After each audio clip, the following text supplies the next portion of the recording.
Number 1. Bully. I was talking to my grandson about something that happened while he was at school. Apparently, he had a bully who was making his life hard. He didn't want to go to his parents to talk about it. His dad, my son-in-law, is one of those guys who hates people he considered weak, and he would probably berate his son for not fighting back. I tried to help my grandson, but that is not really the point of this story. I told him I would go with him to school and talk to the faculty. I know that doesn't sound like the right answer. I never believed in that code of the schoolyard BS, but I'm also a lawyer and a damn good one. I told the principal if anyone put their hands on my grandson, both that child's parents and the school would be very unhappy with what would come next. And then I gave $100 to one of my other grandsons, who was a huge guy, to hang out with his cousin and beat the crap out of anybody who bullied him. And that's not the point of my story, though. It reminded me of when I was in high school. I had a very terrifying experience. This was decades ago in the 70s. I lived in rural Kentucky, and I went to a big school. It was a county high school, and had so many students there. And there was an amazing amount of bullying there. Fights were common, little kids were tormented, had their lunch money stolen. I wasn't generally a target of the bullying. I played baseball at school and I was a decent pitcher. When I had the game of my life and had a shutout, I thought it was the best moment of my entire life. Except to this guy named Terry, who was also on the team. Terry wanted to be a pro baseball pitcher. Side note, he never even got into the minors, and he was angry at me for pitching a better game than he ever did. And he began bitching and complaining and even threatening me. It was weird to get antagonized simply because I pitched a good game, which I was unlikely to ever do again. Anyhow, I wasn't really afraid of Terry.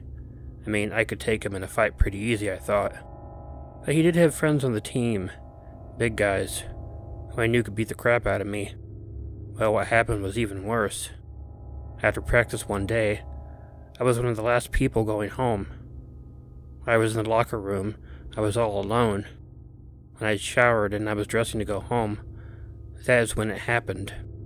Terry and two huge guys, Martin and Tom, approached me in the locker room. I was standing there in nothing but my underwear, and the guys attacked me. I was struggling trying to get away from them, but boys were way too strong. They were able to get me and hold me still. The three guys brought me outside. I was glad I was wearing boxers and not briefs that day. They got me out of the locker room and over to their car. Terry opened up the trunk, and my stomach went cold. I didn't know what they were going to do to me, but I figured it had to be bad if he was trying to get me in the trunk of his car. I struggled, but I don't want to go on and on to describe it. Suffice to tell you that they succeeded in getting me into the trunk and closed it. The next thing I knew, the car went off. Now, it was a bit of a long ride. I was worried, but I was more worried when I felt the car get off the pavement and onto a gravel road.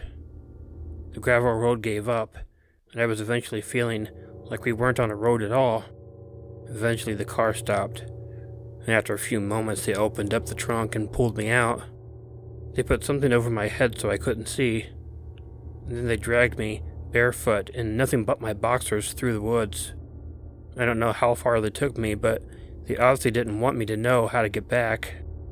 When we eventually got to wherever I guess they were taking me, I heard Terry tell the others to tie me to a tree. I was pushed up against the tree, and I felt some sort of thin rope or something being wrapped around me. I pleaded a couple times to be let loose, but whenever I did, I got punched in the stomach. So I quit. Eventually they left. Well, not before Martin decided to take my underwear, leaving me tied up and naked against the tree. They laughed at me, made some small dick jokes, which I thought was really weird. It couldn't have been the first time they'd seen it, since we always showered in a communal shower. I was terrified. I mean, I had no idea where I was. I couldn't see anything. I was naked. I was barefoot out in the woods, and no one knew that I was there. I actually thought that I was going to die. I can't tell you if time passed slowly or quickly. I still had the hood over my head. I could see light a little bit, but that really didn't tell me a whole lot. I did notice, though, when it got dark, and this is when I got really scared. It was springtime and the day was longer than the night. That also meant I had been tied up against that tree for at least 4 hours, and that was worrisome. Also, there were animals in the woods. I knew there were bobcats in the Kentucky, and I was just tied up naked against the tree, a snack ready to be eaten. More time passed and more worry came with me. I struggled hard to get out of the ropes, but I couldn't do anything. I couldn't see anything. I heard sounds that were terrifying because I couldn't realize what they were. I mean, at one point I heard what I was not sure could scare me. There was something that sounded like footsteps coming toward me. I was hoping it was someone to come out and cut me loose. Maybe Terry was just trying to scare me. Whoever it was walked into the area, and I heard them walking around in the area. "Hello? Is someone there?" I yelled. There was no reply. "Terry, if it's you, please stop trying to scare me," I pleaded. "Just let me out of here." There was no reply. I kept hearing whoever it was walking around. I began wondering who it might be. Or maybe it wasn't a person. Maybe it was a bobcat. Or a crazy person. There were some pretty loony people who lived out in the woods. Or it might have been another animal or something. I didn't know what. But the scariest thing is that it wasn't answering me or doing anything except walking around in the area. I couldn't tell if it had 2 legs or 4 legs or what. But since it wasn't answering, I thought it was a bobcat. But then it began walking closer to me, and I was scared. I knew it was close to me, and I didn't know what to do. All I knew was my heart was beating fast, and I was scared that I was about to be killed. Suddenly, I felt something on my face. It was a tongue. It slowly licked me from the bottom of my cheek to my temple, and then it withdrew. I knew then it had to be a person, and I kept begging whoever it was to let me go. After a few moments, I felt the ropes getting looser, but I didn't get totally untied. Then I heard footsteps again, as whoever it was ran away from me. I was able to slowly get loose from the tree. When I finally got myself untangled, I was able to finally take the hood off my face. I was happy to see that my boxers were laying on the ground. I grabbed them and quickly put them on. And then I heard footsteps again. I wasn't sure if they were coming toward me or not, but they reminded me of the footsteps before. I ran off as quickly as I could, which wasn't easy barefoot. I got far enough away from the footsteps, and eventually I didn't hear them anymore. It was hell trying to get out of those woods that night, and I didn't really even know where I was going to. I walked for hours and hours before I finally found my way to a road that I didn't recognize. I had to walk and try to find a house. I hated going up to a house in my boxers, but fortunately, I didn't have to. A cop car drove by, eventually, and pulled over. I explained what happened to them, and I was given a ride home. I didn't tell the officer who did it. I just wanted to put it all behind me. Well, that's not completely true. Remember that I was a pitcher on the baseball team? People on the team liked me more than Terry. Let's just say that Terry's shower after the next practice was probably one of the worst days of his entire life.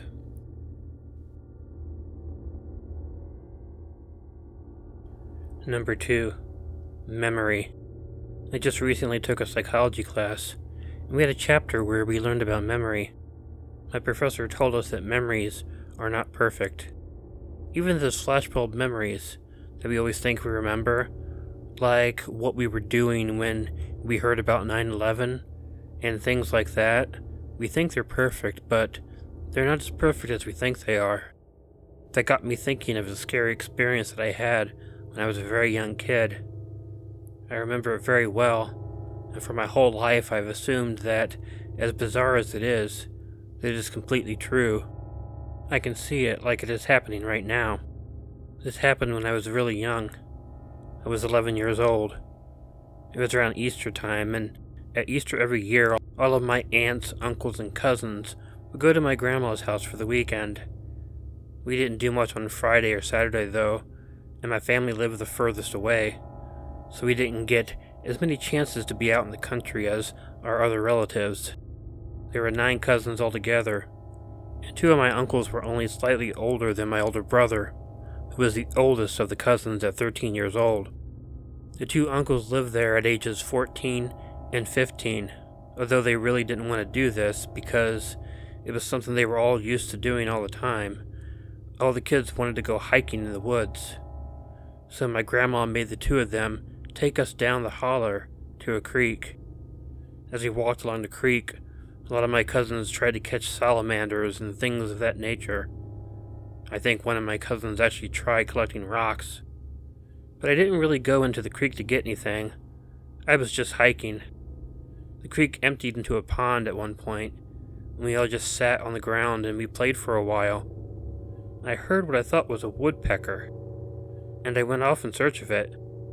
Although I was only 11, I felt myself that I was old enough to be able to go off and do things on my own like that. I had never seen a woodpecker before, other than the cartoon laughing kind, so I went out to look for it. I never did find the woodpecker, and I wasn't really sure how long I had been gone. However, when I got back to the pond, my uncles and my cousins had already left. I wasn't really worried, though. I'd been out in the woods before, but not a whole lot of the time. I figured I could find my way home. It made sense that the only thing I had to do was follow the creek, right back up the holler, and I would be led right back to my grandma's house. I guess the only thing that I didn't really think about was that there was more than one branch of the creek that streamed away from the pond. I walked along one of them. All I knew was that I was not necessarily going away from my grandma's house, but as I kept following the stream along, I wasn't really recognizing what I was seeing. Not only that, I wasn't really sure that if it would be taking me so long to get back home, as it seemed to be taking me. As I was walking, I noticed something ahead of me.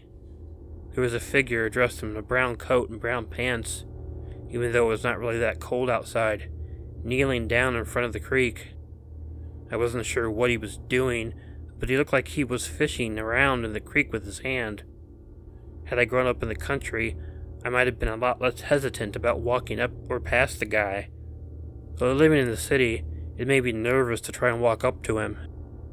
But as I stood there, he looked over at me. For a moment, he just looked at me. But then I watched as he smiled a scary and toothless smile. Then he began walking toward me. He kept smiling as he was walking toward me, and it was creepy and scary. I turned and I ran away. I was terrified by the look of that man. I didn't know why he was coming at me, and I didn't want to ask, so I just ran off, screaming. As I ran further and further, I didn't bother to see if the man was coming after me, and I kept running and yelling until I ran to my 14-year-old uncle. He told me to stop screaming, but it was the screaming that led him to me, so it was a good thing. I told him there was a guy after me, but he told me there was no one following me. When I explained what happened, he didn't seem to believe me, but he brought me home. This is horrible, though. They got home without me, so even though he went back and found me, my grandpa made him go and cut a switch, and he got a spanking for it. It was wrong in my opinion, but not so much that I could do anything about it to defend him at my age. But the funny thing is, when I mentioned this memory to my family, no one remembers it except for me. My uncle passed away, so I can't ask him about it. When I mention this to my family, no one seems to remember it. But I have the memory as clear as day of that man coming after me, and that toothless smile.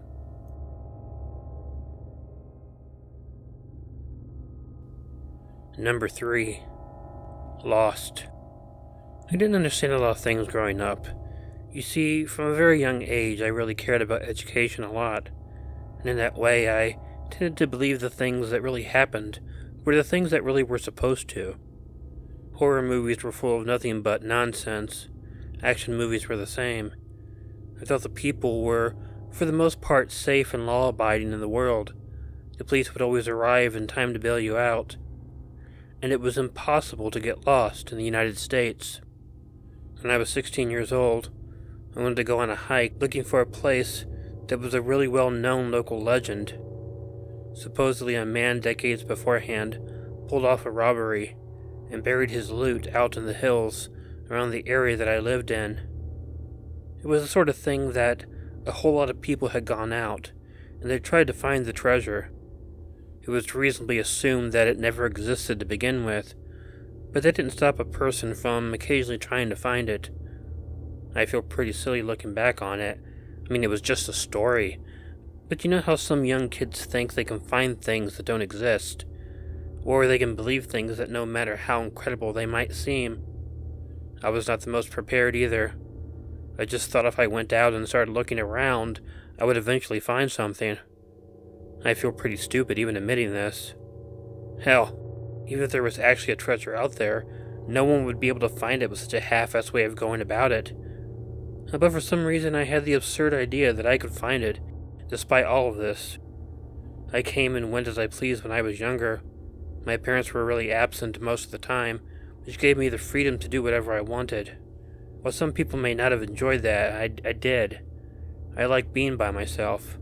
I liked doing things by myself. I just liked being alone. I packed up a backpack in order to spend a night out in the woods. I didn't think it would take much longer than a couple days to find what I was looking for. I believe that I must have given you enough information to know how foolhardy I was back then. If we had internet back then and things like Google Earth or such, I would have realized that the woods would have gone on for longer than I thought. The first day and night were pretty uneventful. My original plan was to go out and just explore for just a day or two. I have to further admit, looking back, that I had no idea what it was that I was looking for. How would I even know where the treasure was? But I kept hiking. It was fun, I'll tell you, and I suppose on some level that was the real reason that I did it. Not because I really thought I would find anything, although I sure hoped I would, but because it would be a fun thing to do. The second day and night were also pretty uneventful. Both nights I camped in my small pup tent and I ate the food that I kept in my backpack. After 2 days and 2 nights of not finding anything, I wondered if I should have tried to get back home. I eventually decided that it was a good idea, so I set out on my way home. There was only one issue. I had absolutely no idea where I was or how to get home. Granted, I did not figure this out right away. I headed back on the area that I figured I had taken in order to get there in the first place. But the more I hiked and hiked, the less I recognized anything around me. And although I had to end up in my tent for a third night, it wasn't something I was worried about until the following day. I was unable to find anything that looked familiar to me. I walked and walked, and I guess I realized that I had no idea what I was doing or where I was going. Well, I didn't find my way out of the forest that day either. I had to set up another camp. I spent the night in my tent, worried about what might be going on outside. I guess my anxiety was high and making me think of things I didn't like.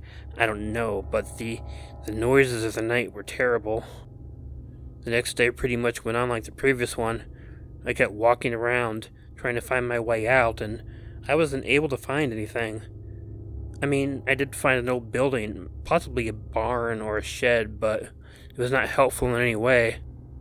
I had to camp out again. Still heard weird noises. I didn't know what was out there in the woods. The noises I heard, I don't know. And I had very little food at that point. I think that was making me even more anxious, and that made it hard for me to sleep. I kept waking up very shortly after falling asleep several times. Any noise at all would wake me up. I began to get really worried. I didn't know how long I would be able to live out there if I wasn't able to find my way out. I mean, the first 3 days were very easy because I had food and water for it. I mean, I could drink water from the creek, but that isn't always the safest thing to do, and I didn't know what to do for food. Another day passed, and it just got worse. With no food and only drinking creek water at that point, I began to be sure that I wasn't going to make it out of the woods. I began thinking I would die and get eaten by some animal. In my life, I have faced many scary things, but the thought of dying, though, was One of the scariest things I've ever gone through in my life. I wasn't an experienced hiker or anything. I had no idea what to expect at all. But I kept believing that I was going to die. And the lamest thing is that I had come out here to try to find a treasure that I had no idea how to even try to find. The following evening, I set up my tent at twilight and decided I would go to sleep in there and be tired. I was laying there. Then I heard something. First it was footsteps, crunching on leaves, and I was so anxious and freaked out that the first things that came to my mind were horror movie colors. Maybe I was on someone's property though, and they were going to come and get me and kill me or something like that. There was a noise as someone slapped the front of the tent. "Is this Adam?" I heard a voice say. I came out of the tent and there were two men that I didn't know, but they knew my name somehow. It turned out that when I didn't come home after a few days, a search party came out looking for me, and they found me. I had never been so happy and relieved before in my life or since. I was taken out, and even given some food and bottled water. The guys even carried my things for me. Now, I know this might not be the scariest story to some people. I mean, no scary people or animals came after me. But you know, the fear that lasts when something is after you is short-lived. When you are starving, lost and hungry, you're fearless all day and all night. It's terrible and then terrifying. And I'm just happy that I was found.